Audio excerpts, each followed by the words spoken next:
What are you doing down here among the dead men? What about the smell? December time. Be cold up here. Let's start with the one ITV buried.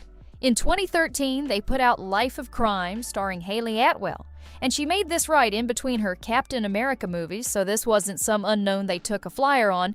The whole series is 3 episodes, but those 3 episodes cover almost 30 years and one murder case. She plays Denise, a young policewoman in Brixton in 1985, right around the time of the riots. The force doesn't want women in it, and her own mother is ashamed of her for joining. Then a 15-year-old girl named Amy turns up strangled behind a nightclub, and Denise can't let it go because she'd actually met this girl. She starts running her own investigation on the side, and somewhere in there she crosses a line. She does something a cop is never supposed to do, and a man goes to prison for the murder. Then the show just jumps 12 years. It's 1997 now, and Denise is a detective inspector. Then forensics runs DNA from a fresh case through the database and gets a hit. It matches the samples from Amy's murder in 1985, which means the man Denise put away might be innocent.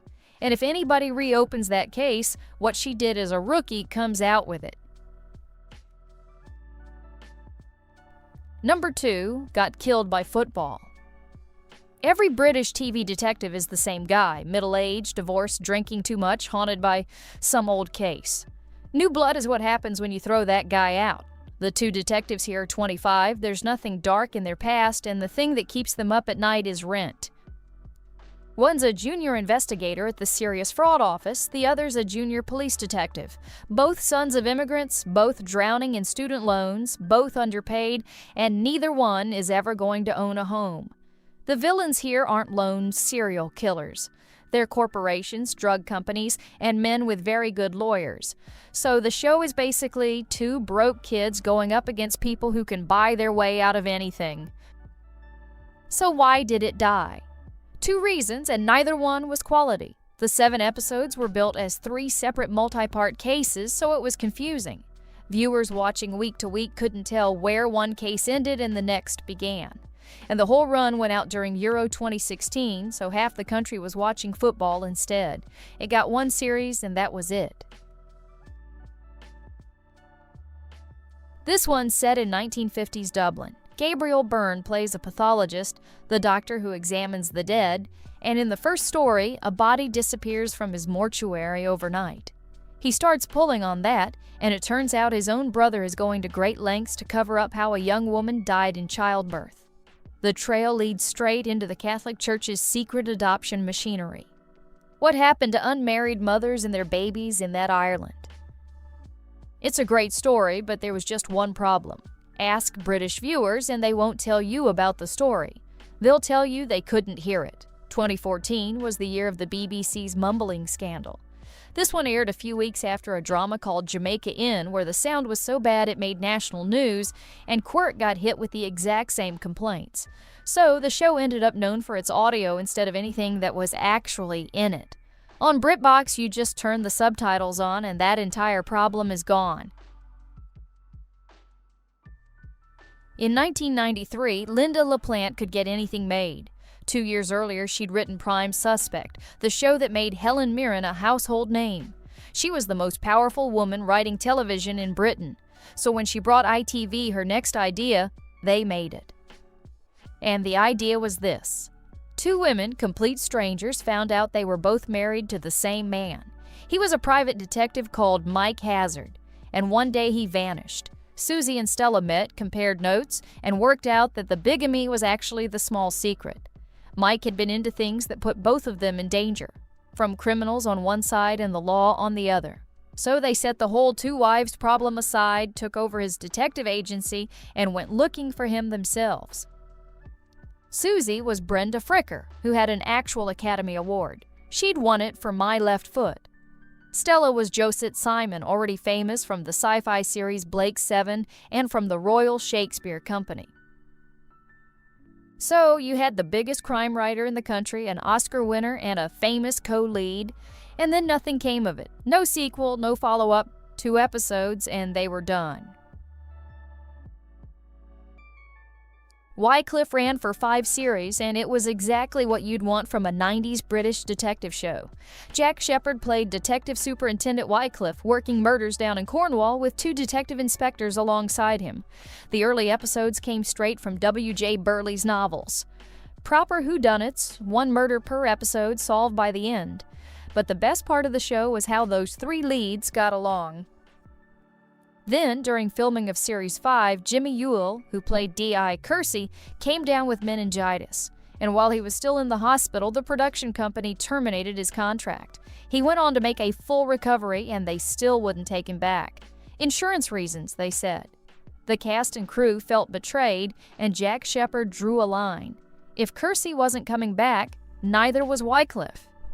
Quirke got written out of the last 2 episodes, Shephard walked, and that was the end. In 1992, Minette Walters wrote her first novel, and every publisher in London turned it down. It eventually sold for £1,250. 4 months after that, it won a major literary prize. 5 years later, it became a TV miniseries, and the detective was played by a 29-year-old Daniel Craig, almost a decade before Bond. Craig played Andy, separated from his wife and drinking more than he should. A naked body turned up in the ice house on a country estate. Andy's boss was convinced he knew exactly whose body it was. David Maybury, an abusive husband who'd vanished 10 years earlier. The boss had personally investigated that disappearance and never solved it. And for those same 10 years, the whole village had treated Maybury's wife as a murderess who got away with it. Now don't let the setting fool you.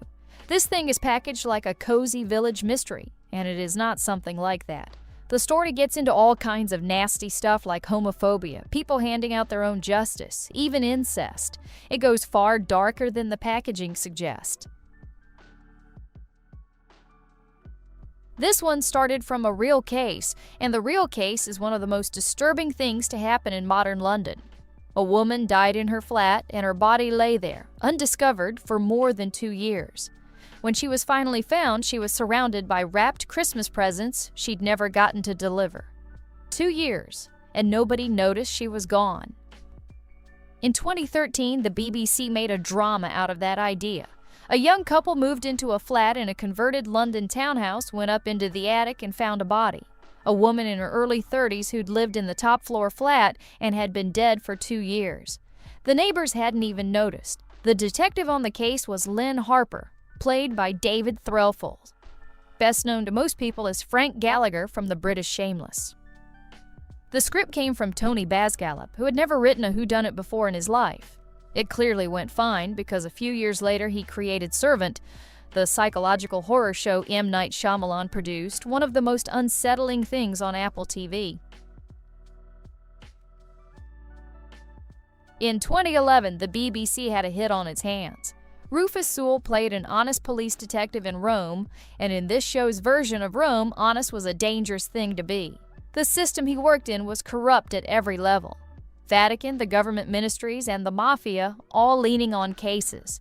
Each episode was a 90-minute film, and the cases ran from locked room murders to Vatican conspiracies to Sardinian billionaires. The show averaged 5.7 million viewers an episode. Its audience appreciation score came in at 87. The reviews were raves, and then the BBC canceled it after 3 episodes. The producer, Andy Harries, pitched more. The controller, Danny Cohen, turned him down, and his stated reason was that television already had enough male crime fighters.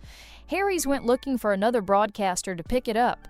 Nobody did, and that was the end of it. Sewell actually said he'd been happy to cut and run from it. If anyone had told him the part would last 20 years, he'd have run a mile. So he made his peace with it a long time ago. The rest of us got 3 feature-length episodes, and every one of them is worth your evening.